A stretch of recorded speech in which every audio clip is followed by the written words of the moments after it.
गुरवे गौरचन्द्राय श्रीराधिकाय तदालय कृष्णाय कृष्णभक्ताय तद्भक्ताय नमो नमः। नमो विष्णुपादाय कृष्णपृष्ठाय भूतले श्रीमते भक्तिवैभवपुरी गोस्वामिति नामिने गौरवाणी प्रचाराय दृढ़संकल्पमूर्तये कृष्णशक्तिस्वरूपाय श्रीभक्तिप्रदायिने नमः।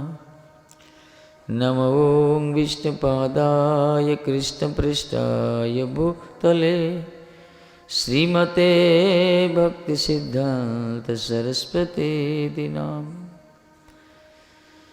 जय रूप सनातन भट्ट रघुनाथ श्रीजीव गोपाल भट्ट दास रघुनाथ श्री चैतन्य मनभीष्टं स्थापितं येन भूतले स्वयं रूपं कदा मयं ददाति सुपदान्तिकं वंशाकल्पतरुभ्यश्च कृपा सिन्धुभ्येव च पतितानं पावनेभ्यो वैष्णवेभ्यो नमो नमः। आददानुत्तनं दन्तरिचं जाच पुनः पुनः श्रीमद्रूपं पदाम्बुजं धुलिङ्क्षात् जन्म जन्मनि।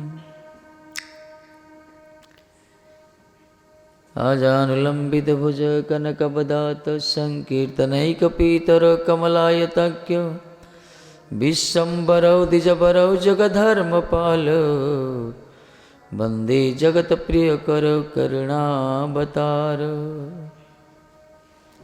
राधापद्मनना पद्मपद्मभव सुपूजिता पद्मविविचिता राधा राधैव आराध्यते मया।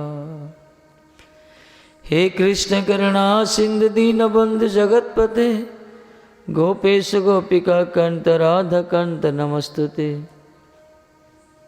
नवजलधर विद्युत वर्ण प्रसन्न वदन नयन पद्मचारि चंद्रपतंसो अलकतिलक भालु केशवेश प्रफुल्ल भज भजत मन रे राधिका कृष्णचंद्र। तमादिदेवं करुणानिधानं तमालवर्णं श्रीतवतारं अपार संसार समुद्र सहितं भजामहे भागवत स्वरूपम्। यं प्रव्रजन्तमनुपेतमपेतकृत्यं दैपायन विरहकातराजुहावो पुत्रेति तन्मयतया तरभविनेदुतं सर्वभूतहृदयं मुनिमानतस्मि। वृन्दाय तुलसीदेवै प्रियाय केशवस्य च कृष्णभक्तिप्रददेवी सत्यवते नमो नमो। नारायणं नमस्कृत्य नरं चैव नरोत्तमं देवीं सरस्वती व्यासं ततो जयमुदीरयेत्। जय श्री कृष्ण चैतन्य प्रभु नित्यानंद श्री अद्वैत गदाधर श्रीवासादि गौरभक्तवृंद। हरे कृष्ण कृष्ण कृष्ण हरे हरे हरे राम राम राम हरे हरे। हरे Krishna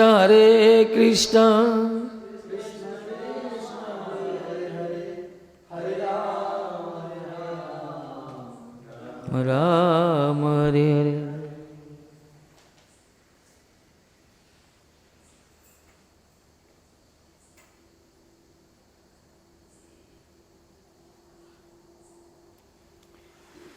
Shri Radhe.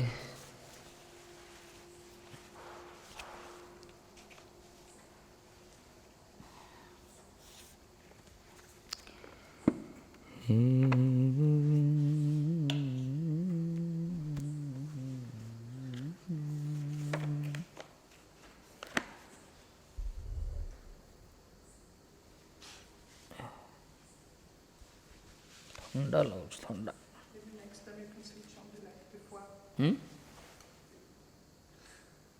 Black. Maybe you can switch on the light before next time, because two times. Okay.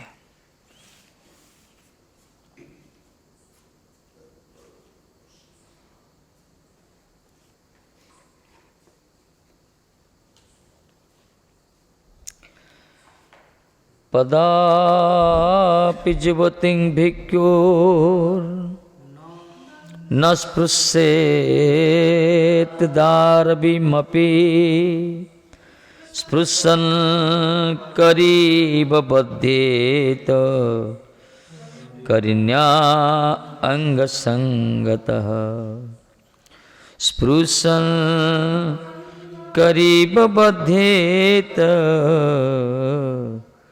करिण्याङ्गसंगतः।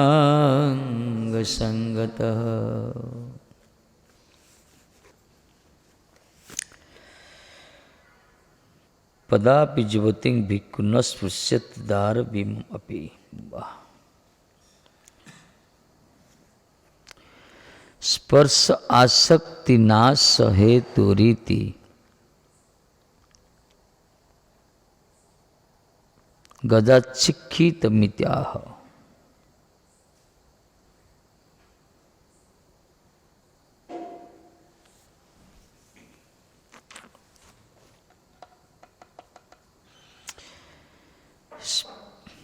स्पर्श आसक्ति नाश, ये जो स्पर्श ना,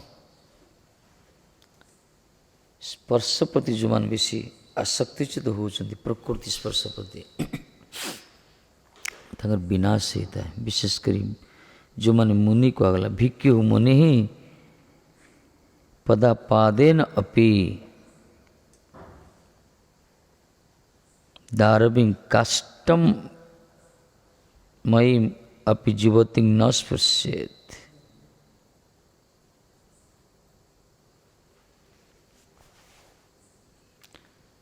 माने मुनि जो माने संत जो माने काष्टम अपि कहला काष्टर मूर्ति मध्य हस्तर ने पादर भी स्पर्श करियोनी कहले पादेन अपि दारविं ताकू चरण स्पर्श करी माने पाद द्वारा भी स्पर्श करी हाथटा दूर अलग कथा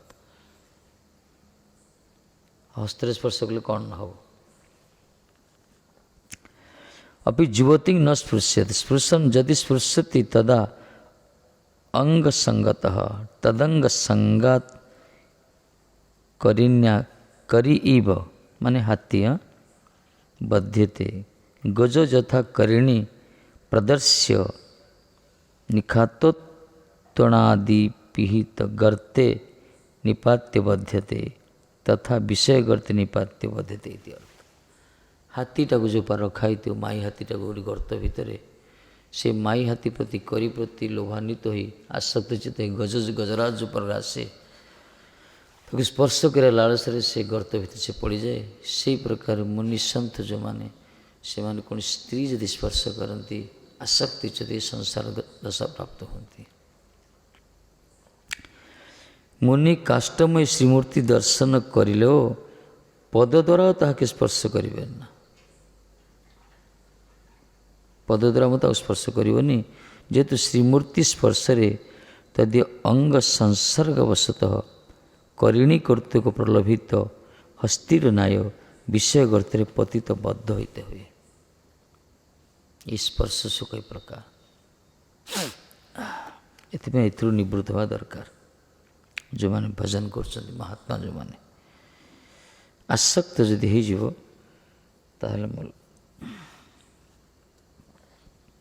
विषय गर्ते पड़ो कौन कर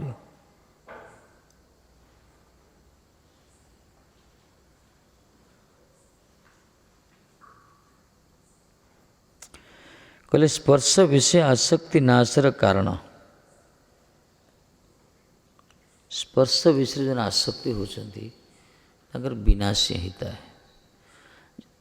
दर्शन रे जदि मन आकृष्ट हो स्पर्श कले कौन न हो गतिटा पुरुष साधारणतः जो माने दाम्पत्य जीवन रे तो प्रकृति पुरुषर मिलन पर स्वीकार करा जायछि स्वीकृति दिया जायछि किंतु विशेषकर भजनशील जो मान ना मुनि जो माने ए विषय सतर्क हवा दरकार।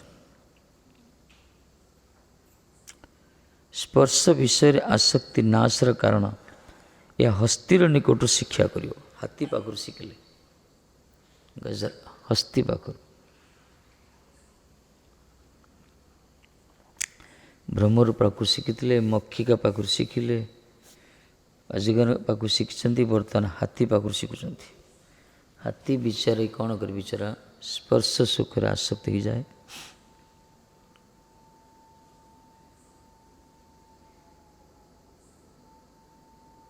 दीटा श्लोक कहते साधु पायर द्वारा काष्ठमूर्ति स्त्री के स्पर्श करियो ना। काष्ठमूर्ति की निजर पाद द्वारा भी स्पर्श करियो नहीं। पाद हो कि हस्त शरीर अंग ना स्पर्श कर। काष्ठमूर्ति दारू में मूर्ति और जीवंत मूर्ति स्पर्श कले कौन न हो।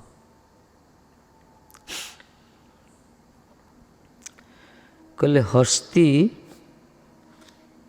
हस्ती शिकारकारी व्यक्तिगण माने हाथी की शिकार करछंती हस्तिनी को देखे तृणादि आच्छादित गर्तरे फेलाया बांधिया फेले।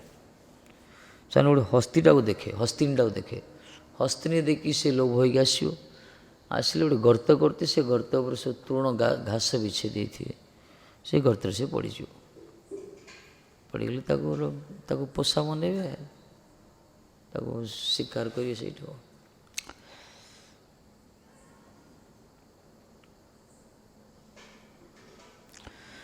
इतने साधु जदि पतन हो तो स्त्री साधुर पतन स्त्री पाए यदि से प्रकार विकारग्रस्त नाई विरल से प्रकार महात्मा जो मानकर माधवंदीपुरी पाद जो प्रकार थे स्वहस्तर देवदासी का सेवा करते सेमती लोक विरल। महाप्रभु निजे कहले पूरा काष्ठर मूर्ति देखले मोर मन विचलित होछि किंतु महाप्रभु धन्यता देखो काष्ठ मूर्ति दर्शन मोर मन विचलित हुए। आई माधवंदीपुरी पाद तो राय रामानंद कथा कहते से रायरमंदी पर देवदासी सेवा करते तेणु तांक पाखर भागवत शुणिले पठेले उच्चकोटीर महाभागवत स्वामी स्वहस्त्र सेवा करछंती किंतु तांकर श्रृंगार करछंती कौन सी विकार नहीं चित्त कौन सी क्षभित नहीं से स्थिति उच्चकोटीर महात्मा मान पाखर थाए किंतु तलस्तर साधक मान स्ट्रिक्टली प्रोहिबिटेड सब।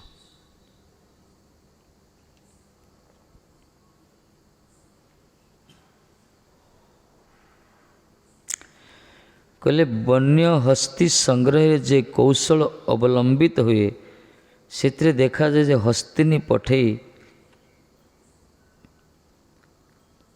वनहस्ती गण को मोहित करी बेड़ा जाल आबद्ध करा हुए। हाथी के एमती धरा जाए शिकार करा जाए गोटे हस्तिनीटा को देखे बड़ वन हस्ती को डका जाए हस्तिनी देखी से आसो महुमाछी मैंने कौन पड़े भर गोटे राणी महुमाछी थाए महु पेड़ देखिए गोटे राणी महुमाछी थी से गोटे राणी महु ता ना है राणी महुमाछी ता प्रति आसक्त है कि हजार हजार महुमाछी आस्था मधुसंग्रह सीट रोक मरुच हस्ती शिकार एमती करा जाए।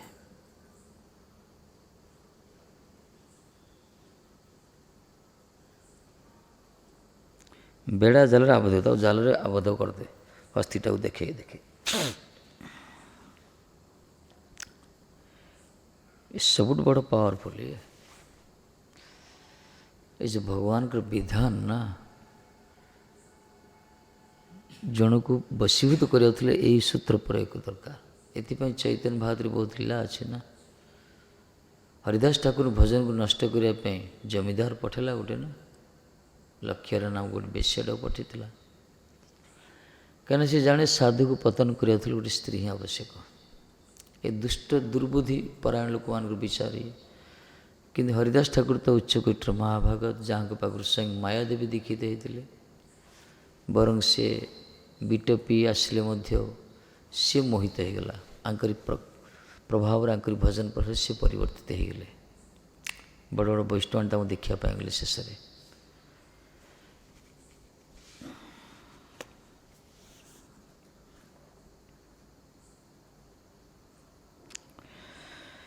तेणु गजेर मतता कामदेवर आदर्श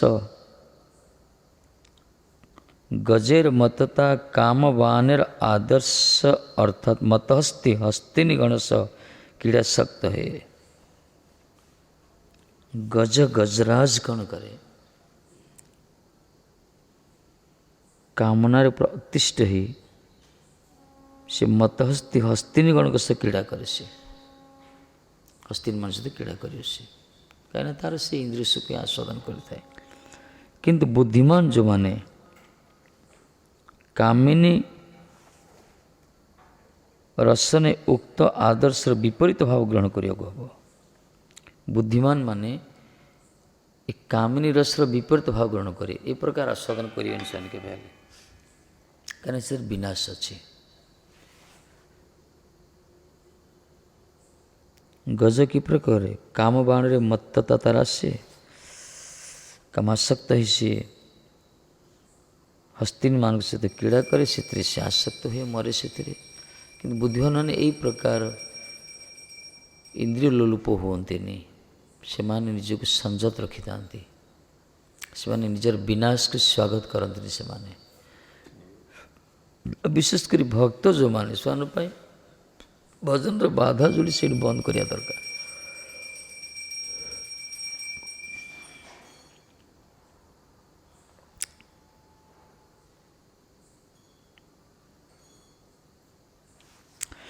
हस्ती जेपरी हस्तिनीर अंग संगर प्रति आकृष्ट काम को मानव तद्रूप कामिनीर सहित क्रीड़ाए आसक्त चित्त हस्ती जो प्रकार हस्तिनीर अंग संग लाभ करने सब आकृष्ट होता है सब से चिंतन करता है ये काम को व्यक्ति मान कामिनी मानक संग लाभ करने से प्रकार सब चिंतन करते कौन चिंता नहीं दिन राति से चिंता ही करते सेटा ही ईप्सित वर्षु कामिनी माने काम पुरुष स्त्री प्रति स्त्री पुरुष प्रति उभयंकर आकर्षण तेणु कहला काम को मानो माने जो मैंने सब कामासक्त सब स्त्रैण स्वभाव जो मानकर सब स्त्री चिंतन जो मानकर से शयन स्वपन जागरण खाली से चिंता से सुख आस्वादन करने चाहिए सब प्रत्येकटा क्रिया भितर से चिंता नहीं थाए से माने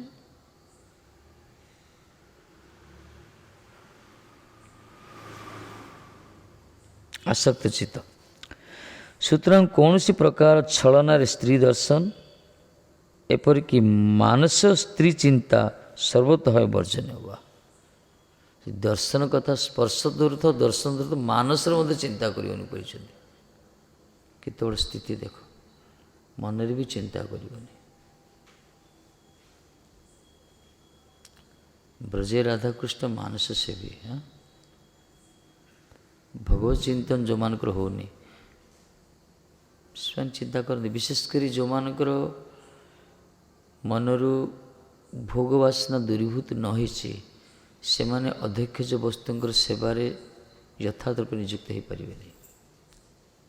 भोगवासना दूरीभूत हो मन भितर यदि सिद्धांत कथा शुणा यदि गुरुवानुगत्य ये प्रकार पारमार्थिक अंग जदि जाजन करवा अहर कि सत्संग भीतर रोथुआ अपराधर मुक्त हो भजन जोड़ी बाधा से निवृत्त रखी धीरे धीरे चित्त स्थिर हम समय लगे से अवश्य ये चिंतन दूरे स्त्री चिंता स्त्री दर्शन स्त्री आलाप संभाषण बड़ विपद है बिल्वमंगल चक्षुड़ा को फुटेदेले कहले ये आखि सब खाली स्त्री दर्शन करुच्ची कृष्ण दर्शन होनी सब अनर्थर मूल चक्षुड़ा आखिटा फुटेदेले लाभ कौन है इंद्रिय तो नष्ट है शेष जो से रास्त जाऊँगी यदि कौन रमणीर श्रलित कंठर मधुर मूर्छना शुणती कि बाणी मन पूरा उद्ग्रीव होता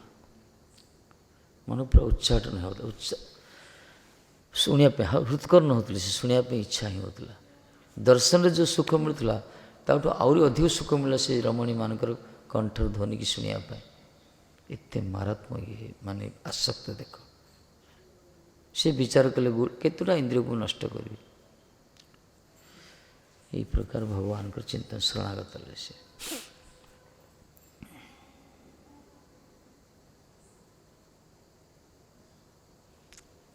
ଏମିତି ପତନ ହେଉଛନ୍ତି ନା ସାଧୁମାନେ। ସାଧୁମାନେ ଏମିତି ଭକ୍ତି ମାର୍ଗ ମହତ୍ ପଥକୁ ଆସୁଛନ୍ତି, କିନ୍ତୁ ଏଇ ଯେଉଁ ପ୍ରକୃତି ସମ୍ଭାଷଣ, ଚିତ୍ତରେ ତ ସଂଯତା ନଥାଏ, ସେଇ ପ୍ରକାର କୌଣସି ବିବେକ ତ ନଥାଏ। ଜନ୍ମ ଜନ୍ମାନ୍ତର ଅଭ୍ୟାସ ରହିଛି ସେ ପ୍ରବୃତ୍ତି ପ୍ରକୃତି ପ୍ରତି, ଜନ୍ମ ଜନ୍ମାନ୍ତର ଅଭ୍ୟାସ ଅଛି ନା ଇନ୍ଦ୍ରିୟ ଆସ ସୁଖ ପ୍ରତି।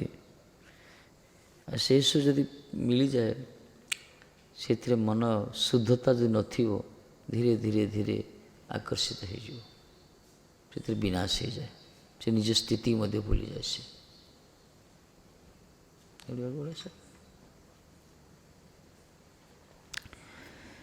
ତେଣୁ କୁହାଗଲା କୌଣସି ପ୍ରକାର ଛଳନାରେ ସ୍ତ୍ରୀ ଦର୍ଶନ ଏପରିକି ମାନସ ବି ସ୍ତ୍ରୀ ଚିନ୍ତା ସର୍ବତଃ ବର୍ଜନୀୟ। ମନରେ ମଧ୍ୟ ଚିନ୍ତା କରିବନି ସ୍ତ୍ରୀ ଚିନ୍ତା, ବଡ଼ ବିପଦ। ବିଶେଷ କରି ସାଧୁମାନଙ୍କ ପାଇଁ ବଡ଼ ବିପଦ, ଭକ୍ତମାନଙ୍କ ପାଇଁ।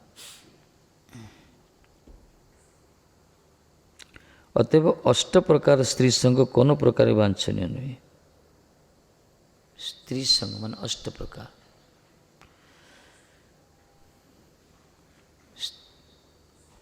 ଅଷ୍ଟ ପ୍ରକାର ଖାଲି ସ୍ତ୍ରୀ ସହିତ କୌଣସି ସହବାସ କରିବା ବା ଶଯ୍ୟାରେ ମିଳନ ହେବା ସ୍ତ୍ରୀ ସଙ୍ଗ ନୁହେଁ। ତାଙ୍କୁ କଥୋପକଥନ ବି କରିବା, ତାଙ୍କ ସହିତ ସମ୍ଭାଷଣ କରିବା, ଦର୍ଶନ କରିବା, ଚିନ୍ତନ କରିବା, ସ୍ପର୍ଶ କରିବା, ଦୈହିକ ମିଳନ ହେବା, ବିଭିନ୍ନ ପ୍ରକାର ତା'ର ସଙ୍ଗ ରଖାଯାଇଛି। ଅଷ୍ଟ ପ୍ରକାର। ଅଷ୍ଟ ପ୍ରକାର ସଙ୍ଗ ଯେଉଁମାନେ କରୁଛନ୍ତି ନଷ୍ଟ ହେଉଛନ୍ତି। ଏଥିପାଇଁ ଭାଗବତରେ କୁହାଯାଇଛି କିଂ ବିଦ୍ୟା କିଂ ତପସା କିଂ ତ୍ୟାଗେନ ଶ୍ରୁତେନ ଚ କିଂ ବିବିକ୍ତେନ ମୌନେନ ସ୍ତ୍ରୀଭିର୍ଯସ୍ୟ ମନୋହରମ୍। ଏକାଦଶ ସ୍କନ୍ଧ ପଢ଼ିବା ଆମେ। ଯାହାର ମନକୁ ସ୍ତ୍ରୀ ହରଣ କରିଦେଇଛି, ତାର ବିଦ୍ୟା କ'ଣ କରିବ? ବିଦ୍ୟା କିଛି କାମ କରିବନି। କିଂ ବିଦ୍ୟା। ଯାହା ମନକୁ ସ୍ତ୍ରୀ ହରଣ କରିଦେଇଛି, କିଂ ତପସ୍ୟା, ତା ତପସ୍ୟା କିଛି ଲାଭ କାମରେ ଲାଗିବନି। ଯାହା ମନକୁ ସ୍ତ୍ରୀ ଅପହୃତ ହେଇଯାଇଛି, କରିଦେଇଛି, ତାର କୌଣସି ତ୍ୟାଗ, ସେ ତ୍ୟାଗୀ ବି ହେଇଥିବ, ସେ ତ୍ୟାଗର କିଛି ମୂଲ୍ୟ ନାହିଁ। ଶ୍ରୁତେନ, ଯାହା ମନକୁ ସ୍ତ୍ରୀ ହରଣ କରିଦେଇଛି, ସେ ଯେତେ ଶୁଣିଲେ ବି କ'ଣ ହେବ? କିଛି କାମରେ ଲାଗିବନି। ବିବିକ୍ତେନ, ନିର୍ଜନ ଯେଉଁମାନଙ୍କୁ ଭଜନ କରୁଛନ୍ତି, ଏକାଗ୍ର ରହୁଛନ୍ତି, ସେ ବିବିକ୍ତ ବି କାମ ଦେବନି। ମୌନେନ, ସବୁବେଳେ ମୌନ ରହୁଛନ୍ତି ଯେଉଁମାନେ, ସ୍ତ୍ରୀ ବି ଯସ୍ୟ ମନ, ସ୍ତ୍ରୀ ଯାହାର ମନକୁ ହରଣ କରିଦେଇଛି, ତାର ବିଦ୍ୟା, ତାର ତପସ୍ୟା, ତାର ତ୍ୟାଗ, ତାର ମୌନ, ତାର ଶ୍ରବଣ, ତାର ବିବିକ୍ତ ଭାବ ସବୁ ବେକାର, ଜିରୋ କୁହାଗଲା। ଏ ବଡ଼ ମାରାତ୍ମକ, ବିଶେଷ କରି ହରିଭଜନ ପାଇଁ ଆମମାନଙ୍କ ପାଇଁ ବଡ଼ ବିପଦ। କାରଣ ପରମାର୍ଥ ପଥକୁ ଆମମାନେ ଆସିଛେ, ଏଥିପାଇଁ ମନରେ ବି କହିଲେ ପରା, ଟିକେ ମହାରାଜ କହୁଛନ୍ତି ମନରେ ମଧ୍ୟ ସ୍ତ୍ରୀ ଚିନ୍ତା କରିବନି। ଯଦି କରାଯାଏ, ଧୀରେ ଧୀରେ ଧୀରେ ହସ୍ତିନୀକି ଦର୍ଶନ କରି, ହସ୍ତିନୀର ଅଙ୍ଗସଙ୍ଗ ଲାଭ କରିବା ପାଇଁ, ସ୍ପର୍ଶ ସୁଖକୁ ଆସ୍ୱାଦନ କରିବା ପାଇଁ, ହସ୍ତି ଯେଉଁ ପ୍ରକାର ଯାଇକି ଘାସ ଆଚ୍ଛାଦିତ, ତୃଣ ଆଚ୍ଛାଦିତ ଗର୍ତ୍ତରେ ପତିତ ହୋଇ ଜୀବନକୁ ବିନାଶ କରେ, ସେହି ପ୍ରକାର ପରମାର୍ଥ ପଥକୁ ଆସିକରି ଯେଉଁମାନେ ସ୍ତ୍ରୀ ରମଣ କରିବା ପାଇଁ ସବୁବେଳେ ଚିନ୍ତା କରନ୍ତି, ଇଚ୍ଛା କରନ୍ତି, କଥା ହେବା ପାଇଁ, ଦର୍ଶନ କରିବା ପାଇଁ, ତାକୁ ସ୍ପର୍ଶ କରିବା ପାଇଁ, ସେମାନେ ପତନ ହେଇଯାଆନ୍ତି। ତାଙ୍କର କୌଣସି ଜୀବନରେ ମଙ୍ଗଳ ନାହିଁ। ବୁଝୁଛି? ସେଥିପାଇଁ ସର୍ବଦା ବର୍ଜନ କହିଲେ ପରା।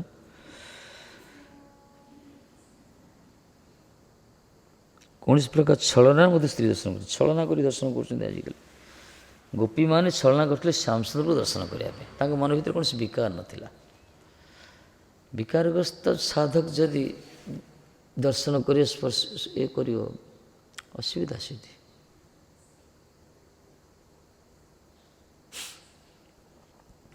ମନକୁ ସେ ହଟେଇ ପାରିବନି। ଥରେ ଯଦି ମନ ଲାଗିଗଲା ସେ ଏଇ ସୁଖ ପ୍ରତି, ସେଇଠୁ ନିବୃତ୍ତ କରିବାଟା ସାଧକ ପାଖରେ ବଡ଼ କଷ୍ଟ, ବଡ଼ ମାରାତ୍ମକ, ତା'ର ପତନ ଅନିବାର୍ଯ୍ୟ। ଯଦି ସେ ଆର୍ତ୍ତିରେ ଗୁରୁ ବୈଷ୍ଣବର ଶରଣାଗତ ଭଗବାନ ଡାକିବ, ଧୀରେ ଧୀରେ ସେ ବଞ୍ଚି ଯାଇପାରେ, ଯେଉଁମାନଙ୍କର ଶ୍ରଦ୍ଧା ଅଛି ଗୁରୁ ବୈଷ୍ଣବ ପ୍ରତି।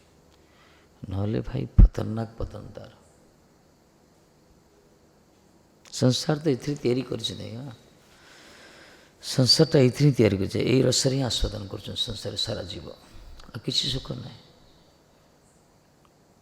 यहाँ बंद कर दि जाओ देखो कहीं रही संसार अध मरीज लोग आत्महत्या करदे यही सुखटा जो बैन कर कौन से रूल गवर्नमेंट रूल करें रही आ सब मरीज सब कहीं समस्त प्रत्येकटा क्रिया यही सुख ही अच्छे कि ना समस्त यही सुख ही कि साधु मान स्ट्रिक्टली मना कराला सुख कहीं ए संसार दशा प्राप्त नरकगामी विष्टा भक्षण ए अमृत तो किसी ना हाँ जो मैंने प्रवेश कर संसार धर्म रे कृष्ण चैतन्यशील संतान उत्पादन करने जो मैंने आस्वादन मान प्रकृति मिलन कर भक्त मान कथा अलग कि जो मैंने सब कामुक भाव रोच चिंतन करी जीवन में केवे कल्याण ना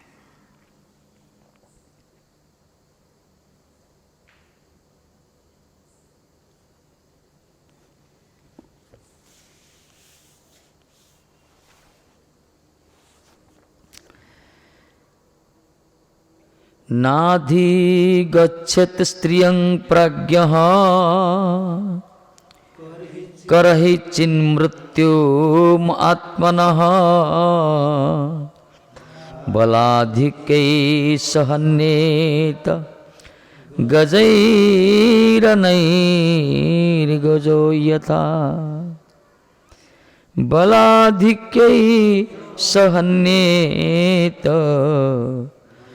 गजैर्गज यथा न अधिगच्छेत स्त्रियं प्राज्ञ प्राज्ञ माने बुद्धिमान जो माने विवेकमान माने माने केबे जीवेनी पथ स्त्री पछरे दौड़ानी केबे तांकर पदलेहन करिवेनी माने कहीं ना कदापि प्राज्ञ विवेकी करहिचित कदापि आत्मन स्वस्य मृत्यु मृत्यु रूपं स्त्रियं न अधिगच्छेत भाव रे निजर मृत्यु रूप स्त्री पछरे धावित हेबानी माने मृत्यु वर्णना कराइला स्त्री मान विवेकी पुरुष सब से सतर्क थाए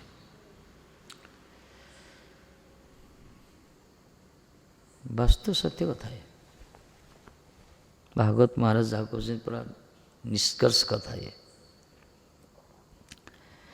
मृत्यु रूपं स्त्रियं न अधिगच्छेत न कामयत यतः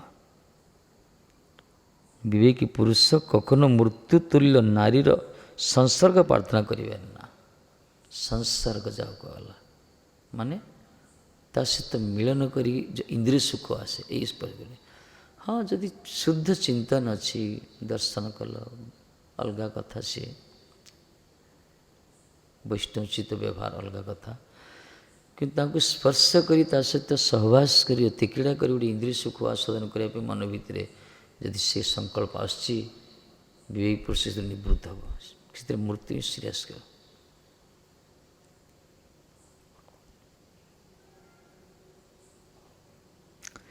विवेकी पुरुष केबे भी मृत्यु तुल्य नारीर संसर्ग प्रार्थना करें ना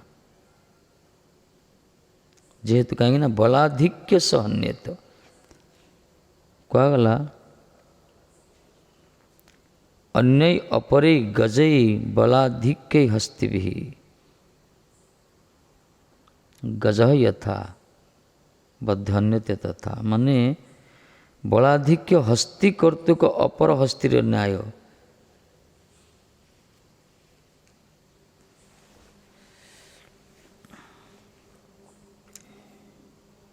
स्त्री संसर्गी पुरुष उक्त स्त्रीलोक कर्तुक अनित अपर भाव जार पुरुष कर्तुक हत हिया थाके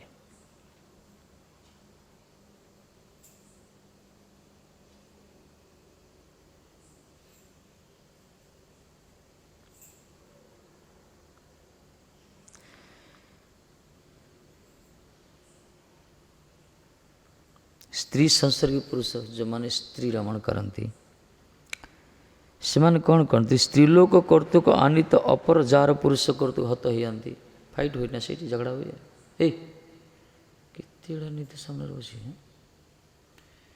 स्त्री प्रति जो आसक्त होती से स्त्री द्वारा आने तो आउ जार पुरुष आसी हत्या कर संसार।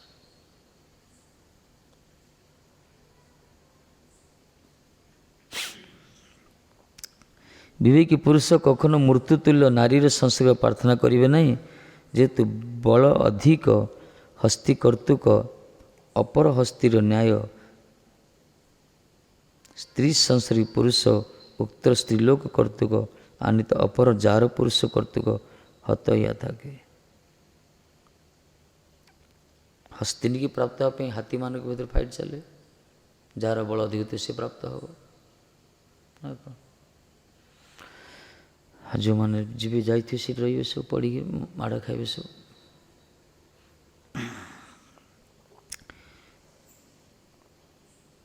अरे दीदीटा विश्वयुद्ध हो स्त्री पाई, रामायण हो महाभारत हो साधारण कथन इतिहास तार साक्षी परा एमान आरंभ हो मूल एमान सब जोटी जोटी सब मान विपद रोचे एमान हस्त थाए से सबुठी एत बड़ महाभारत सृष्टि कर देखुन तांकर किसी भूल ना तांको केंद्र करी करागला। रामायण जगत जननी कौन भूल कि रावण लोलुप दृष्टि पड़ला एमान तो जगत जननी तांका थला कि तापर जो इतिहास सृष्टि है ये स्त्री मान निजर स्वरूप प्रकाश कर सब दीदीटा विश्वयुद्ध हो गला एमती निया लगाती देश जली जाए पूरा।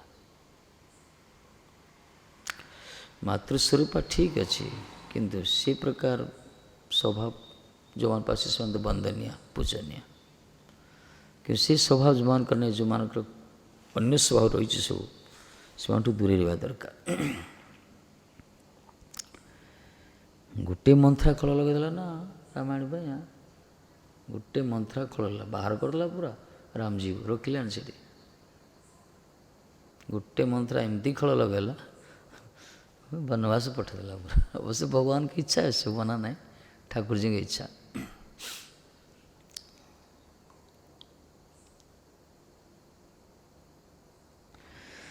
ए स्त्री आमारी भोग्य यही भावे विश्वास करिवे ना केवे विश्वास करिवे ये स्त्री ही मोरी भोग्य ये मो पाई तेरी जन्म होती महामूर्ख मैंने सब विचार करती ना कौन आज्ञा सत्य कथा। महामूर्ख जो मैंने अविवेकी से मैंने यही प्रकार विश्वास को दृढ़ीभूत करती यही प्रकार था जो मैंने से पुरंजन उपाख्यान मन पकड़ से जो धक्का खाई नात मारी बाहर करे राति अधरे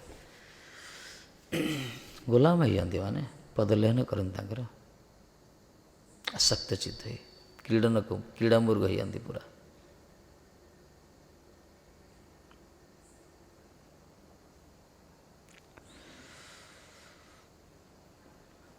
स्त्री आसक्ति पुरुष माने दुनिया सारा दुनिया तांको कहो तो सिर से शुणे जो स्त्री यदि किसी कहीद गुरुत्व देव स्वामी बेसी वेद वाक्य भाया गुरु वाक्य भाया ग्रहण कर ये प्रकार शक्ति रही से पुरुष को वशीभूत करने सारा संसार बुझले से बुझुन तो कि जो स्त्री प्रति से आसक्ति हो से स्त्री गोटे पद कहीदे से सब बुझे सी तार किसी अबुझा रही कहीं आम मन से प्रकार मन जोड़ी भगवान के पाखे लगे नहीं जा मन जार मन साधु गुरु वैष्णव प्रति श्रद्धान्वित ही नहीं जो मन खाली स्त्री ही बसची से मन गला पतन कर तेणु यही स्त्री आमारी भोग्य यही भाव विश्वास करेंगे ना जेहेतु तुमार आनित स्त्री के बलवान लंपट व्यक्ति तुम्हें मारिया फेलवे तुम्हें जो स्त्री की नहीं आस तुमठू अधिक बलवान किए गोटे आस तुम मारी से स्त्री से धरी पड़े तुम्हें जमी भाव भोग्या वस्तु अन्य कि भोग्या वस्तु भावुथ एमती बहुत लोग अच्छा ना संसार में तेणु से भावना के करनी ये मोरी भोग्या के भावनी बर स्त्री मान प्रति जी जो प्रकार मातृभाव भग्नी भाव जो सब शास्त्र विचार शुरू से भाव यथोपयुक्त सम्मान देवा दरकार। जदि निजर अधिकार अच्छी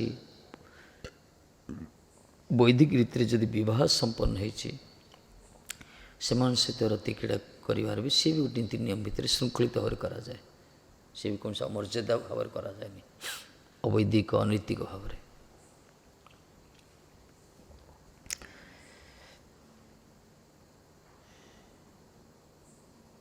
ये बड़ा निशा ये। भगवान रजनीश के दिन बाहर ले हिप्पी सोसाइटी रो फाउंडर जी भगवान Rajneesh hippie society hippie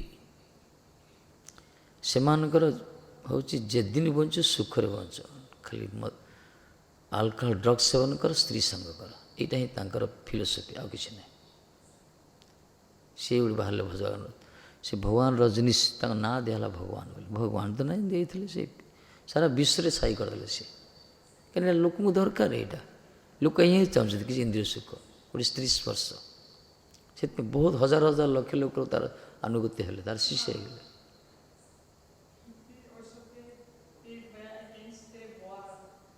against the war. Because America was doing war in Vietnam, and they wanted peace and against war. Other hippie, but this hippie is एमान खाली इंद्रिय सुख करती एमान कौन करती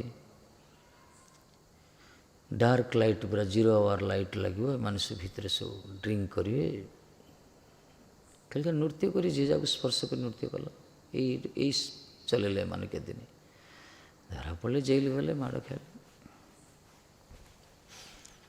लोक यह दरकार बद्ध जीवन ना विशेषकर से सुख को आस्वादन करके सी आसी कुकुर घुषुरी बिराड़ी मांकड़ से विस्तार कीट ये सब यही सुख ही आस्वादन कर ना से पुरुष प्रकृति प्रकृति पुरुष आकर्षित ये गोटे सुख ही अच्छे सबुठ सब जगत सब जोनि तो सुप्त भाव रही जो मैंने देखा दूसरी से तार बेसी हो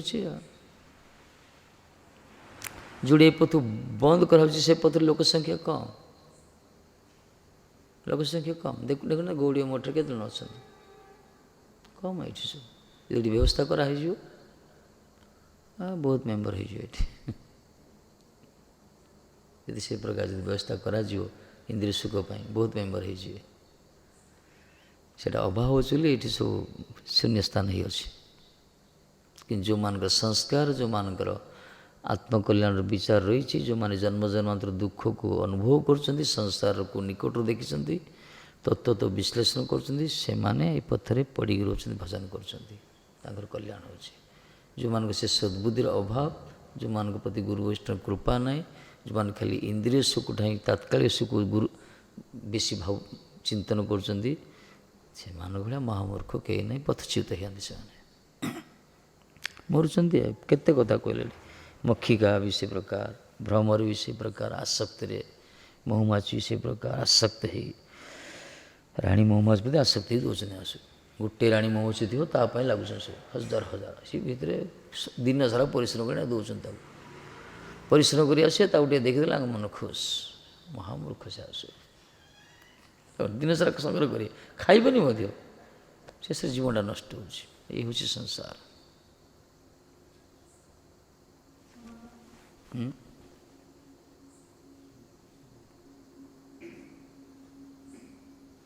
कौन हल जीव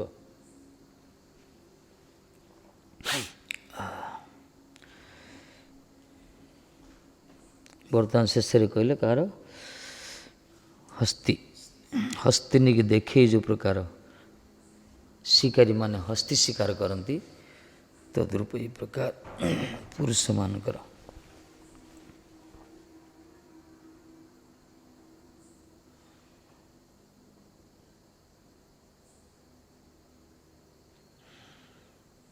गुरुमाज विदेश से जाते राधानाथ स्वयं थोड़ा बहुत ना किए देखले सब स्त्री विग्रह जा सब फोटो जा रखुना मूर्ति जाग जे सब लुगा बड़ बड़ दुकान सामने रखता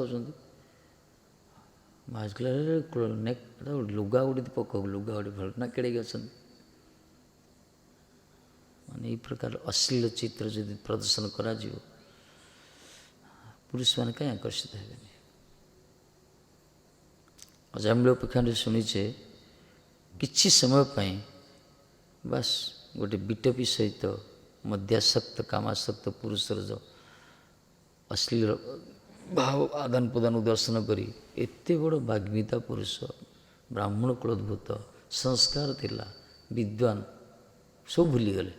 ଘରେ ବସିଲେ, ଉଠିଲେ, ଯଜ୍ଞ ପାଖରେ ବସିଲେ, ନାମ ମାଳ ଧରିଲେ, ଖାଲି ସେ ସ୍ତ୍ରୀ ଚିନ୍ତା ହେଲା। ପତନ ହେଇଗଲେ ପୁରା ଶେଷରେ।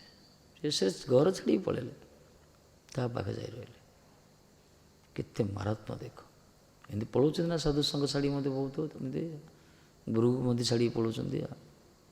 ଏ ଆକର୍ଷଣ କେତେ ପାୱାରଫୁଲ୍। ଏଥିପାଇଁ ବିଷ୍ଣୁ ମୋହିନୀ କୁହାଗଲା ପରେ ମାନଙ୍କୁ ଭଗବାନଙ୍କ ମାୟା ଶକ୍ତି।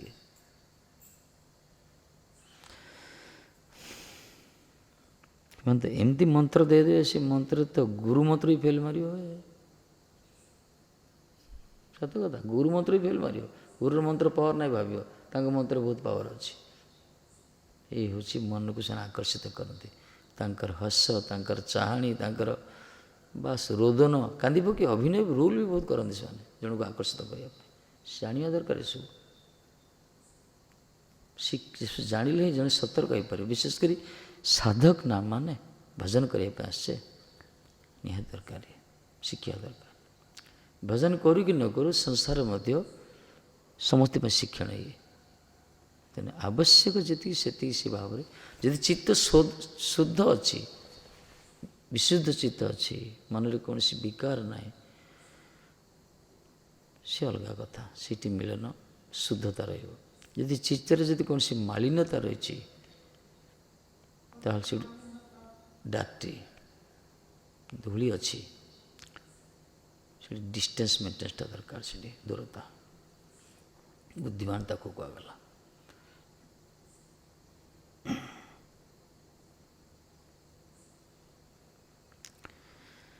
ଏହି ପ୍ରକାର ଚିନ୍ତନ ଯଦି ଠାକୁରଜୀଙ୍କ ପ୍ରତି ହେଇଯିବ ନା, ଚିନ୍ତାମଣି କହିଲେ ନା ବିଲ୍ୱମଙ୍ଗଳକୁ, କହିଲେ ରକ୍ତ ମାଂସ ଅସ୍ଥି ମଜା ମଳମୂତ୍ର ଶରୀର ପ୍ରତି ଏତେ ଆସକ୍ତି ତୁମର, ମଢ଼ ଉପରେ ଭାସିକି ଆସିଲେ ଜାଣିପାରିଲ ନୌକା ବୋଲି କହୁଛ, ଗଦି ସାପର ନାଙ୍ଗୁଡ଼ ଧରି ଚଢ଼ି ପାରିଲ ଭାବୁଛ ସିଡ଼ି ପଠେଇଲି ଦୌଡ଼ି ଧରିଲୁ, ଏତେ ଆସକ୍ତି ଖାଲି ଚମଡ଼ା ଶରୀରଟା ପ୍ରତି।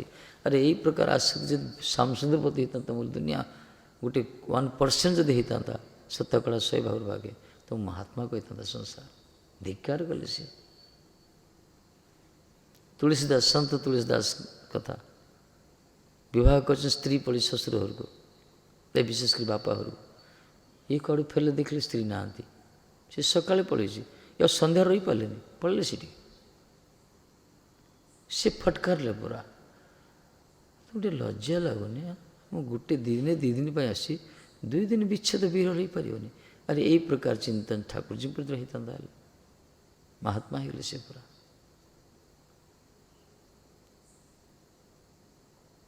ନିଜ ଚିନ୍ତନ ନା, ସ୍ତ୍ରୀ ଚିନ୍ତନ ସବୁବେଳେ ସେ ଚିନ୍ତା କରେ, ବସିଲେ ଉଠିଲେ ଖାଇଲେ ସବୁବେଳେ ସେ ଚିନ୍ତା କରେ। ଏଇ ପ୍ରକାର ଚିନ୍ତା ଯଦି ଠାକୁରଜୀଙ୍କ ପ୍ରତି ହେଇଛି ତ ମହାତ୍ମା ହେଇଗଲା। ସବୁଠୁ ଶ୍ରେଷ୍ଠ ଭଜନ ସେଇଟା, ମାନସ ଚିନ୍ତନ। କିନ୍ତୁ ଜଣେ କାମ ପାଇଁ କରୁଛି ସହଜ, ପ୍ରେମ ପାଇଁ କରିବାଟା ବଡ଼ କଷ୍ଟ। କାହିଁକିନା ଜୀବ ତାର ଅଭ୍ୟାସ ଅଛି ଏସବୁ କାମ ଚିନ୍ତନ କରିବାର ଜନ୍ମ ଜନ୍ମାନ୍ତର। ପ୍ରଥମ ଥର ପାଇଁ ଗୁରୁ ବୈଷ୍ଣବ ଶିଖାଉଛନ୍ତି ପ୍ରେମ ପୁରୁଷୋତ୍ତମକୁ ଚିନ୍ତନ କର, ପ୍ରେମ ପଥର ଚିନ୍ତନ ଶିଖାଯାଉଛି ଆମକୁ। ଶିଖିଲେ କ'ଣ ନିବୃତ୍ତ ହେବା ଦରକାର ଏ ପଥରୁ, ଏଇ ଚିନ୍ତନରୁ ଦୂରେଇବା ଦରକାର ମନ ପାଖରୁ। ଆଉ ଯେଉଁମାନେ ଜାଣି ଜାଣି ମରୁଛନ୍ତି, ଚେଇଁ ଶୋଇଥିବ ଯିଏ ତାକୁ ଉଠିବ କିଏ? ଯିଏ ଚେଇଁକି ଶୋଇଥିବ ଡାକିଲେ ସେ ଉଠିବ କି? ଉଠିବନି। ଏମିତି ବହୁତ ଅଛନ୍ତି। ଯେଉଁମାନେ ଚେଷ୍ଟା କରୁଛନ୍ତି, ମନ ଭିତରେ ଆର୍ତ୍ତି ଡାକୁଛନ୍ତି ଭଗବାନଙ୍କୁ, ଗୁରୁ ବୈଷ୍ଣବଙ୍କୁ, ଏଥିରୁ ମୋତେ ରକ୍ଷା କର ପ୍ରଭୁ, ସେମାନେ ବଞ୍ଚିଯାଆନ୍ତି। କିନ୍ତୁ ଯେଉଁମାନଙ୍କୁ ସୁଖଟା ମିଳୁଛି, ଆନନ୍ଦ ପାଉଛନ୍ତି, ବରଂ ପ୍ରୟାସ କରୁଛନ୍ତି ସେ ଆନନ୍ଦ ପ୍ରାପ୍ତ ହେବା ପାଇଁ, ସେମାନଙ୍କୁ କେହି ରକ୍ଷା କରିପାରିବେନି, ସେ ନିଜେ ହିଁ ମରିଆସୁ।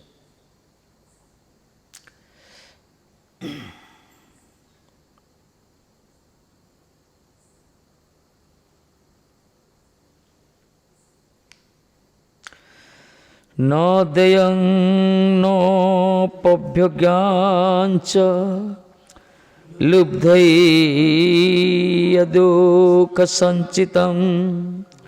भुङ्क्ते तदपि तचान्य मधुहेवार्तविन्मधु। भुङ्क्ते तदपि तचान्य मधुहे भर्तबिन्मधु।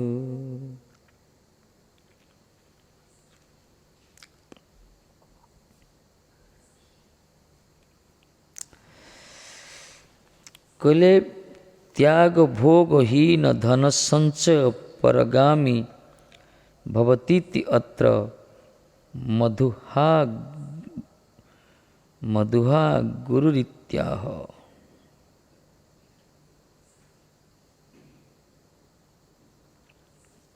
मधुहा माने मधु महुमाछी जो हत्या करछन्ते व्याध कहगला।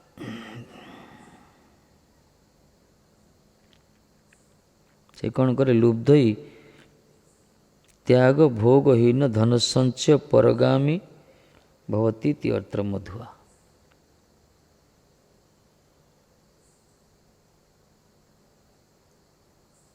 महुमाछी कौन करे विभिन्न प्रकार से संग्रह करे ना से किंतु ताको व्याध नहीं जाए। से आसक्त ही जन जो आसक्त होचंती दुख संचित दुखेन संचित आसक्त चित्त जो दुख रे सब संग्रह कर संचय करता पार्थिव वस्तु बजंग धनं जो धन देयं दान यज्ञ न भवेत दान भी करूना उपभोग्य च न स्वस्य उपभोगांच न भवेत उपभोग भी करूना। बहुत लोग अच्छा दान भी करिएनि उपभोग भी करिएनि किंतु जीव आसक्त धन संचय करी। मधुआ तत् मधुइव मधुआ जथा तरुकोटरादि गतं मक्षिका संचितं मधुवेति हरति। मधुआ माने मधु हरणकारी व्याध जो मधु संग्रहकारी से माने कौन करती तरुकोटर गत हे धुई आस सामने वृक्षर कोटर भितर थिबा महुमाछी द्वारा संगृहित महू को से हरण कर नहीं आती। अर्थविद लिंगस्तद गुप्तं धनं तदत्त हरण प्रणाली च ज्ञानम जन तत्पि संचितं भुंक्ते व्यवहरती। से प्रकार आसक्त चित्त धन संग्रह करते व्यक्ति जो दान करना भोग करना ये मधुआ सदृश कोटर भितर थी मधु जी संग्रह कर नहीं जाए ये लोक मान धन रखती किसी बुद्धिमान लोक आसती धन को हरण कर नहीं आती फ्यूचर में कर विभिन्न प्रकार दुनिया धंदा करी चिटफंड आदि करी सारथी बाहला किसी भंड बाहरी शब्द एम धन हरण करती एम निजे भोग कर थे संचय कर रखि थे किंतु कि चतुर व्यक्ति आसती तार सब धरी पलाती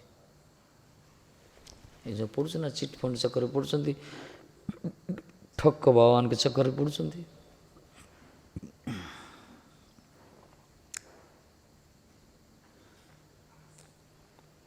पांच टका देदेले 24 घंटा भीतर 10 टका हो लोक तो प्रथम छाड़दे किसी किसी लोक जो लोक लोभान्वित 5 देदेले 10 मिलला 10 देदेले 20 मिलगला। लोभ तो सबू जगह जो बांध से कंपानी उड़ी जाए से मूल सहित जीव गंजाम रोड खेल सी गड़गड़ा पाली कहुए कौन कहुए गुड़ गुड़ कर पकाए से सब ब्लाक सब चिन्ह थी सब राजा किंग राणी सब चिन्ह थी कौन कौन डायमंड सब चिन्ह थी से पुड़े कोइन पकाए से स्पट थी सब चिन्ह थी 6टा घरा थी पकाए सी प्रथम जे खेल जे खेलु ना तो टेक्निक जଣା केमती पकड़े कौन पड़ो सब धरते गोटे पताकार चिन्ह अच्छी पताकार जो पड़गला 3टा पता जो कोइन बाहरी पड़ा 3टा बटी खेल गुटी खेल बोले 5टा बांधले 15 टका मिल जाए ये प्रकार से खेल से ऐसे तो प्रथम दे दो सी छाड़ दो जे लोभ हो तार जहाँ थे एकाथरे बांध 3 डबल हो सब जगह नहीं जाओ ताको जना टेक्निक ये प्रकार पकड़े से आ कि पड़ो जोटा खाली थी से प्ले कर ये खेल गोटे अच्छी गड़गड़ा पाले ना गड़गड़ा करद गड़गड़ पूरा भिकारी करद से राति सारा खेली कलेक्शन कर खेल शेष समय से सब जगह नहीं जाओ ये हूँ मानसिकता को हरण कर टेक्निक। एटा लोक मानकर मानसिकतार लोभ थाए, से लोभ को चतुर व्यक्ति माने ताको यूज करती, से सब शोषण कर नहीं जाती। ये लोभ ना, मान जिते पाठ पढ़ु लोभ तो से जन्मरू आसी तो शरीर भीतर अच्छी काम क्रोध लोभ आपको तो त्याग कर ये कौन जगत विद्या द्वारा त्याग हम ना कौन संभव ना। तो से लोभी लोक मान को संचय करते सब नहीं जाते माने ताठू अधिक चतुर व्यक्ति माने। ये जिते सब चिट फंड जिते सब रही सब डुप्लिकेट बाबा मान धंदा सब। लोभी पुरुष दुखेर सहित अर्थ संचय करी ताहार दान वा उपभोग न कले मधु हरणशील व्याध जेपरी मधुमक्षिकार संचित वृक्ष कोटरागत मधुर वार्ता अवगत ही ता हरण करे से रूप अन्य कौन सी पुरुष नाना रूप लक्षण दर्शन रे भूगर्भ आदि स्थित गुप्त धनेर वार्ता अवगत ही ता उपभोग करिथांती।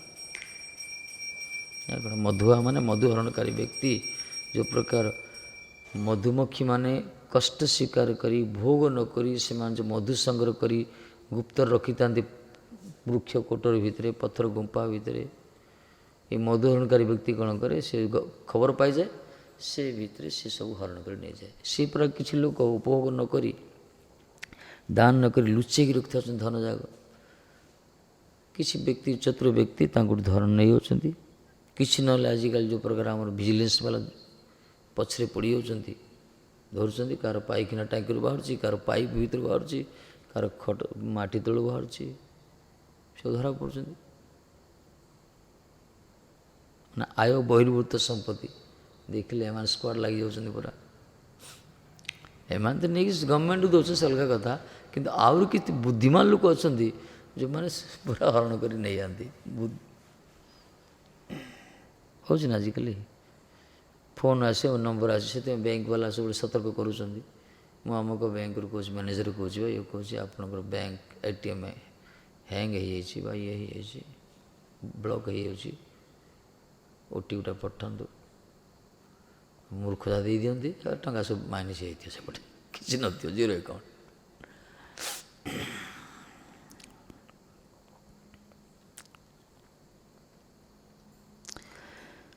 तेणु नाना रूप लक्षण दर्शन रे कौन सी पुरुष कौन करती भूगर्भ आदि स्थित गुप्त धनर वार्ता अवगत जानीपारी उपभोग करते से नहीं भोग कर त्याग भोग विहीन धन संचय पर निकट चलिया जाए। त्याग भोग विहीन धन संचय एपाई त्याग भोगहीन धन संचय परगामी से पर को जीव त्याग कर ना भोग कर तार व्यवहार है जो भोग भी करना त्याग करना तार माने शास्त्र भोग कर कही ना बुझाटा भूल भोग कले तो बंधन पड़ो किंतु जो माने भोग भी करना त्याग भी करना संचय कर धन से धन अन्य क्या कपाल लेखा अच्छी क्या भाग्य जड़े कष्ट पड़े आज जड़े भोग कर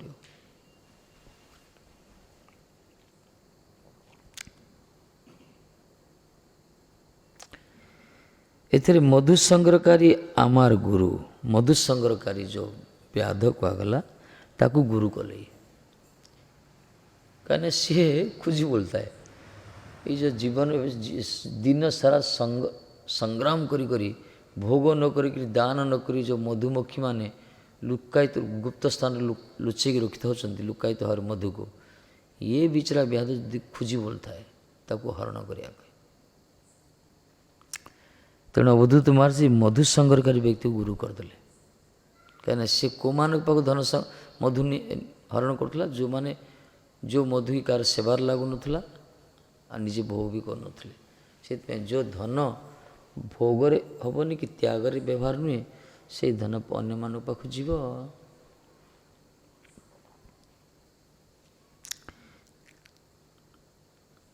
लोभी व्यक्तिगण दान उपभोग न करी दुखर सहित संचय करते गुरु लोग अच्छा कि खाती କିଛି ଖାଆନ୍ତିନି,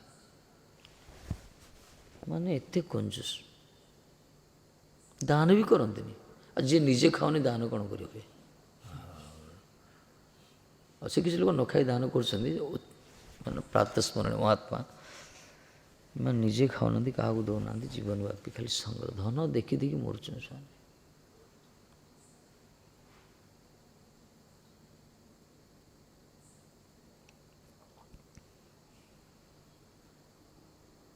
ଏ ଧନ ପାଇଁ ସବୁ ବିକ୍ରି କରିଦେଉଛନ୍ତି। ଦେଖୁନ ଛୋଟିଆ ଛୋଟିଆ ଛୁଆ ସବୁ ବିକି ଦେଉଛନ୍ତି, ସ୍ତ୍ରୀ ବନ୍ଧା ପକାଇ ଦେଉଛନ୍ତି।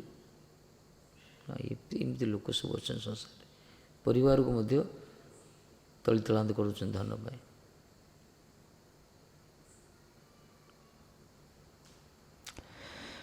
କ'ଣ ନ କରୁଛନ୍ତି। ଆଜିର ପେପର ସେ ବମ୍ବେ ହାଇକୋର୍ଟ ଗୋଟେ ଅର୍ଡ଼ର ଦେଇଛନ୍ତି, ଗୋଟେ ଶିକ୍ଷିତ ଧନୀ ଧାନାଢ଼୍ୟ ପରିବାରର ଝିଅ ଗୋଟେ ଜର୍ମାନରେ ଥିଲା, ଜର୍ମାନରୁ ଫେରିଲା, ବାପା ଭାବିଲା କିଛି ଦିନ ରହିବ ପଳେଇବ ବୋଧେ, ସେ ଆଉ ଗଲାନି, ଦାବି କଲା ମୋ ଭାଗଟା ଦିଅ। ପିତାମାତା ଶିଖ ବଡ଼ ଧନୀ, ସେ ଯେତେବେଳେ ମନା କଲେ ମାନେ ସେ କେସ୍ କଲା।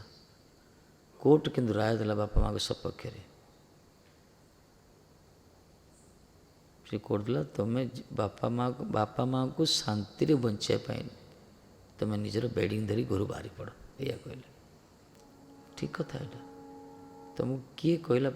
ସେଥିପାଇଁ ପିତା ଯେଦିନ ପର୍ଯ୍ୟନ୍ତ ଜୀବିତ ଅଛନ୍ତି ତାଙ୍କ ସମ୍ପତ୍ତିରେ ଝିଅମାନ ଦାବି କରିପାରେନି ପୁଅ ଝିଅ। ସେ ଯେତେଦିନ ପର୍ଯ୍ୟନ୍ତ ସ୍ୱଇଚ୍ଛାରେ ନିଜେ ବିତରଣ ନ କରିଛନ୍ତି କେହି ସେଠି ହସ୍ତକ୍ଷେପ କରିପାରେନି। ଏଇ ରାୟ ଦେଲେ କୋର୍ଟ। ସୁନ୍ଦର କଥା ଏଇଟା। ଲୋଭ ତ ବାପା ମାଆଙ୍କୁ ମଧ୍ୟ ସେମାନେ କାଠଗଡ଼ା ଛିଡ଼ା କରିଦେଉଛନ୍ତି। ଲୋଭ କ'ଣ ନ କରୁଛି। ତେଣୁ ମଧୁ ସଂଗ୍ରହକାରୀ ମୋର ଗୁରୁ। ଲୋଭୀ ବ୍ୟକ୍ତିଗଣ ଦାନ ଉପଭୋଗ ନ କରି ଦୁଃଖର ସହିତ ସଞ୍ଚୟ କରନ୍ତି, ଅନ୍ୟ ବଳବାନ ବ୍ୟକ୍ତି ତାହା ଭୋଗ କରନ୍ତି। ଏମାନେ ଦୁଃଖରେ ସଞ୍ଚୟ କରିବେ କିନ୍ତୁ ବଳବାନ ଲୋକ ଭୋଗ କରିବେ। ଦୁଃଖରେ ସଞ୍ଚୟ କରୁଥିବେ, ଯଦି ଗୋଟେ ଦାଦା ଗୋଟେ ଗଲା ଗୁଣ୍ଡା ଉଡ଼ିଯିବ, ପେଟେ ମଦ ପିଇକି ଯିବ ବୋଲେ ଡରିକିରି ପଇସା କାଢ଼ି ବାହାର କରିଦେବ। ମଠ ମନ୍ଦିର ବାବାଜୀ ଗଲେ କବାଟ ବନ୍ଦ କରିଦେବେ ସେମାନେ। ବାବାଜୀ ଭିକ ମାଗୁଛି କ'ଣ କହିବେ। କିନ୍ତୁ ଗୋଟେ ଯଦି ଲୋଫର ଗୋଟେ ବାଳୁଙ୍ଗା ଛୁଚି ମାଗିଦେବ, ଦାଦା ବଟି ଡରିକି ଦେଇଦେବ, ଆଜ୍ଞା ଆଜ୍ଞା ଆସନ୍ତୁ ଆସନ୍ତୁ କହିକି। ବଳବାନ ଲୋକ ହରଣ କରନ୍ତି।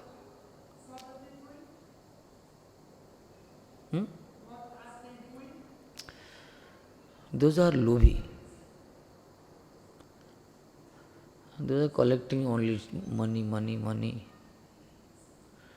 Neither utilize for own self or nor donate to anyone. So if some devotee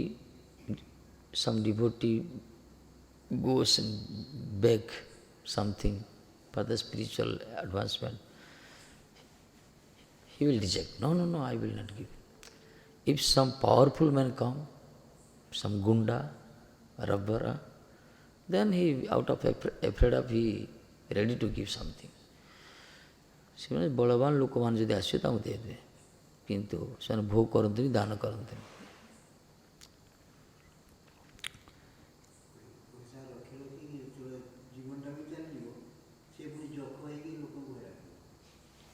ଦୁଃଖୀ ହେବ।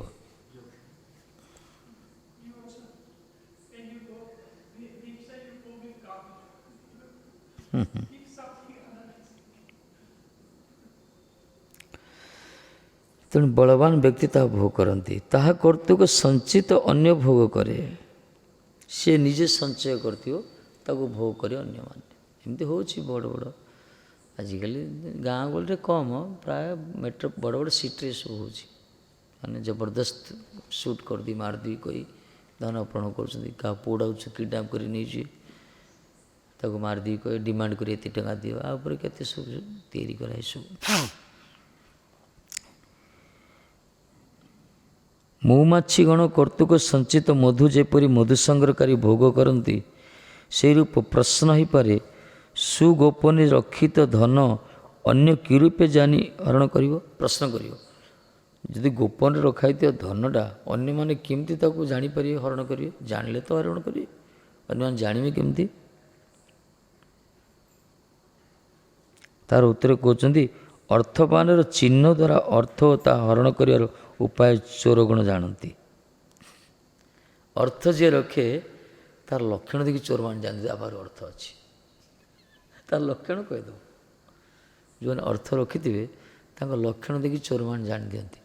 ଆରେ କିଛି ବିଦ୍ୟା ଅଛି ପକେଟରେ କେତେ ଅଛି ଜାଣି ଦେଉଛନ୍ତି ଲୋକ, ଏମିତି ବିଦ୍ୟା ଚୋରମାନେ ଜାଣି ଦେଉଛନ୍ତି ପକେଟରେ କେତେ ଅଛି, ତାଙ୍କ ବିଦ୍ୟା କ'ଣ ଅଛି ଲେଖିଲେ ଜଣା ପଡ଼ିଯିବ। ଏଥିପାଇଁ ଚିହ୍ନ ଦେଖି ଜାଣି ଦିଅନ୍ତି ସେମାନେ। ଅର୍ଥବାନର ଚିହ୍ନ ଦ୍ୱାରା ଅର୍ଥ ଓ ତା ହରଣ କରିବାର ଉପାୟ ଚୋର ଜାଣନ୍ତି। ଜାଣି ଦିଅନ୍ତି ଅର୍ଥ ଅଛି, ହରଣ କରିବାର ଉପାୟ ବି ସେମାନେ ଜାଣନ୍ତି।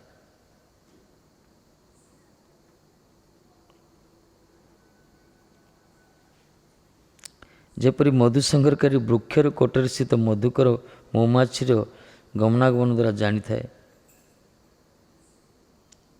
ମହୁମାଛି ଯିବା ଆସିବା କରୁଛି, ଗୋଟେ ବୃକ୍ଷ ଭିତରକୁ ଯାଉଛି, ବୃକ୍ଷ ଭିତରକୁ ବାହାରୁଛି। ଯେ ମଧୁ ସଂଗ୍ରହକାରୀ ଦୂରରୁ ଦେଖି ଜାଣିପାରିବନି କି? ଜାଣିଦେଠି ମହୁମାଛି ଯାଉଛି ମାନେ ସେ ମଧୁ ରଖିଛି। ସେ ପୁରା ଅର୍ଥ ଯେଉଁମାନେ ସଞ୍ଚୟ କରୁଥିବେ ତାଙ୍କୁ କିଛି ଦିନ ଚୋର ତ ହଠାତ୍ ସେ ନୁହେଁ, ତାକୁ କିଛି ଷ୍ଟଡ଼ି କରିବ, ଷ୍ଟଡ଼ି କରି ଆଟାକ୍ କରେ। ହଁ ଲୋକଟା ଅର୍ଥ କମାଉଛି ବେଶୀ, ଅର୍ଥ ରଖୁଛି କେଉଁଠି ଦେଖିବ, ସେ ନଜର ପକାଇବ, ନଜର ପକାଇ ନେଇଯିବ। ଦିନରେ ବୁଲିବ, ନଜର ପକାଉ ତ ରାତିରେ ଡାକା ଢାଳିବ। ଏ ପ୍ରକାର ବହୁତ ଚତୁର ବ୍ୟକ୍ତି ଅଛନ୍ତି। ତେଣୁ ଅର୍ଥବାନର ଚିହ୍ନ କହିଦେବ ଅର୍ଥ କେଉଁଠି ଅଛି। ଆଉ ଚୋରମାନେ ଜାଣି ଦିଅନ୍ତି, ଆଉ ଚୋରମାନେ ଉପାୟ ବି କରନ୍ତି ତାକୁ କେମିତି ନେବା, ତାଙ୍କୁ ଭଲ ରୂପେ ଜଣା। ସେଇମାନଙ୍କର ଯେଉଁମାନେ ଅର୍ଥକୁ ଦାନ କରନ୍ତିନି ଆଉ ଅର୍ଥକୁ ନିଜ ଭୋଗରେ ଲଗାନ୍ତିନି, କିନ୍ତୁ ତାଙ୍କ ଧରା ପଡ଼ିଯାନ୍ତି ସେମାନେ।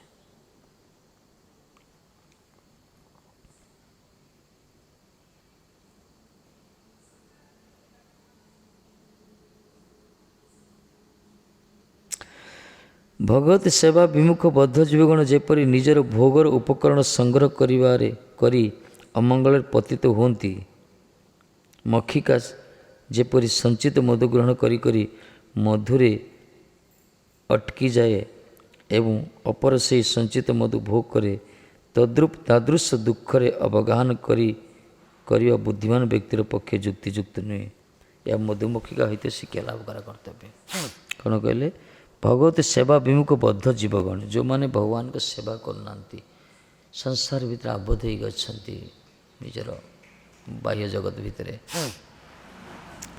ସେମାନେ ନିଜର ଭୋଗର ଉପକରଣ ସଂଗ୍ରହ କରିଥାନ୍ତି। ତାଙ୍କର ଆଉ କିଛି ନାହିଁ, ଭଗବାନ ତ ସେବା କରୁନାହାନ୍ତି, ତାଙ୍କର ସଂଗ୍ରହ କରିବେ କ'ଣ? ନିଜର ଭୋଗ୍ୟ ବସ୍ତୁ ସଂଗ୍ରହ କରିବେ। ସଂସାରରେ ଆବଦ୍ଧ ବ୍ୟକ୍ତିମାନେ ଯେଉଁମାନେ ଭଗବତ ସେବାର ବିମୁଖ, ସେମାନେ କେବଳ ନିଜର ଭୋଗର ଉପକରଣ ସଂଗ୍ରହ କରି ଅମଙ୍ଗଳରେ ପତିତ ହୁଅନ୍ତି, ଅମଙ୍ଗଳକୁ ସ୍ୱାଗତ କରନ୍ତି ସେମାନେ ବିନା ସ୍ଥିତିରେ। ଯେତେ ଭୋଗ୍ୟ ବସ୍ତୁ ସଂଗ୍ରହ କରିବ ଆଉ ତ ଦେଖି ଦେଖି ମରିବ, ଆଉ ତାକୁ ସାଇତି କରି ଝାଡ଼ୁ କରି ସଫା କରି ଭଗବାନଙ୍କ ସେବାରେ ଲାଗିଲେ ସିନା, ଭଗବାନଙ୍କ ସେବାରେ ବ୍ୟବହାର କଲେ ତ ମଙ୍ଗଳ ହେଇଥାନ୍ତା ନା। ସେପରି ମଧୁମକ୍ଷୀ ମଧ୍ୟ କ'ଣ କରେ? ମଧୁ ସଂଗ୍ରହ କରେ, ମଧୁରେ ଅଟକି ରହିଯାଏ ସିଏ ଆଉ ସେ ଅନ୍ୟମାନେ ସେ ମଧୁ ସଞ୍ଚିତ କରି ନେଇଯାଆନ୍ତି। ଏ ଦୁଃଖକୁ ଅବଗାହନ କରିବା ବୁଦ୍ଧିମାନ ବ୍ୟକ୍ତିର ପକ୍ଷେ। ଏସବୁ ଦୁଃଖକୁ ସ୍ୱାଗତ କରୁଛନ୍ତି, ଦୁଃଖ ସାଗରରେ ଡୁବି ମରୁଛନ୍ତି ଏମାନେ। ଯେଉଁମାନେ ଭଗବାନଙ୍କ ସେବାରୁ ବଞ୍ଚିତ ହେଇ କେବଳ ଭୋଗ୍ୟ ବସ୍ତୁକୁ ସଂଗ୍ରହରେ ବ୍ୟସ୍ତ, ସେମାନେ, ଆଉ ଯେଉଁମାନେ ନିଜେ ଭୋଗ ନ କରି, ଯେଉଁ ମଧୁମକ୍ଷୀମାନେ ବା ଦାନ ନ କରି ମଧୁପାନ ଖାଲି ସଂଗ୍ରହରେ ବ୍ୟସ୍ତ, ସେଇ ମଧୁମକ୍ଷୀମାନେ ମରୁଛନ୍ତି। ସେମିତି ବୁଦ୍ଧିମାନ ଲୋକ ଏହି ପ୍ରକାର କରିବ, ଦୁଃଖ ସାଗରରେ ଡୁବିବନି କେବେ। ଯୁକ୍ତି ବରଂ ସିଏ ଭଗବାନଙ୍କର ସେବାରେ ବିନିଯୋଗ କରିବ, ଅର୍ଥକୁ ପରମାର୍ଥରେ ବିନିଯୋଗ କରିବ ସିଏ। ଏହା ମଧୁମକ୍ଷୀ ଠାରୁ ଅବଧୂତ ମହାରାଜ ଶୁଣିଲେ। ମଧୁମକ୍ଷୀ ଆଉ ଗୁରୁ କଲେ। ହଉ କାଲି ପଡ଼ିଆ।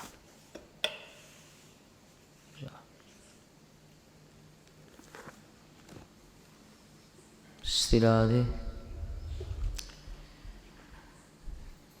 करुणामयी कृपामयी मेरी दयामयी श्यामा,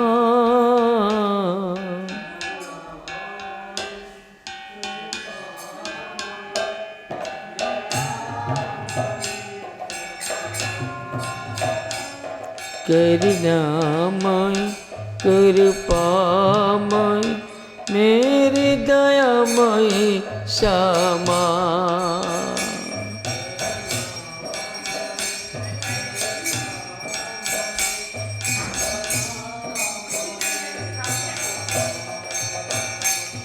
करुणामयी कृपामयी मेरी दयामयी श्यामा,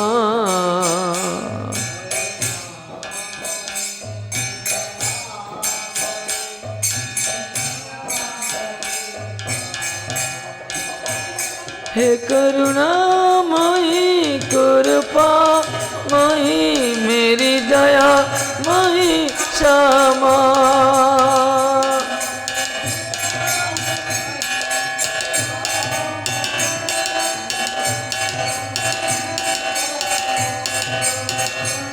करुणामयी कृपामयी मेरी दयामयी श्यामा,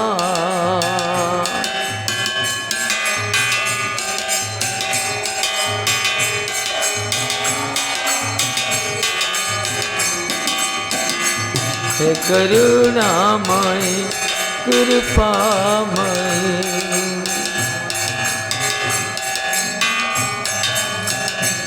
हे करुणामयी कृपामयी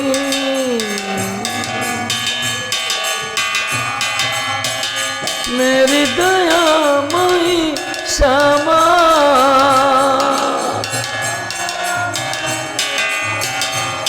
हो मेरी कृपामयी श्यामा, जय हो। करुणामयी कृपामयी मेरी दयामयी श्यामा,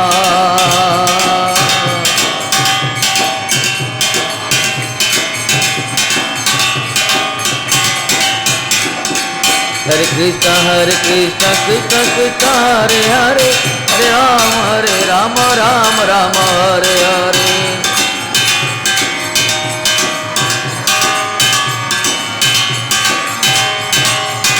हरे कृष्ण कृष्ण कृष्ण हरे हरे, हरे राम राम राम हरे हरे,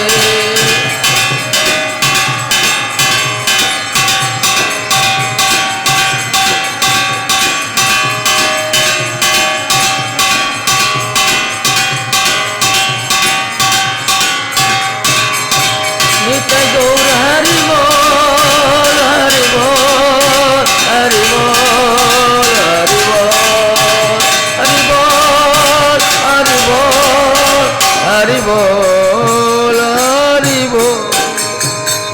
जय श्री गुरु गोरा गांधी विका गिरिधारी राधा कुंज बेरी राधा माधुर राधा मदन मन सरकार जित ते पिता ते संध्या पाठ कीर्तन श्रीमद भागवत महाप्रणित देवपान जय शिव परिकित महाजी बलदेव विद्यासन विश्राम ठाकुर श्रीधर स्वामी नामाचार्य श्रीदेव जय विष्णु भक्ति परिश्रम भक्ति सिद्धांत सत्य सिंह प्रभुपाद जय जय रूप सनातन भट्ट रघुनाथ जय गोपाल वर्धन सर्वेश बंदी जय समाज प्रभुपाद कृष्ण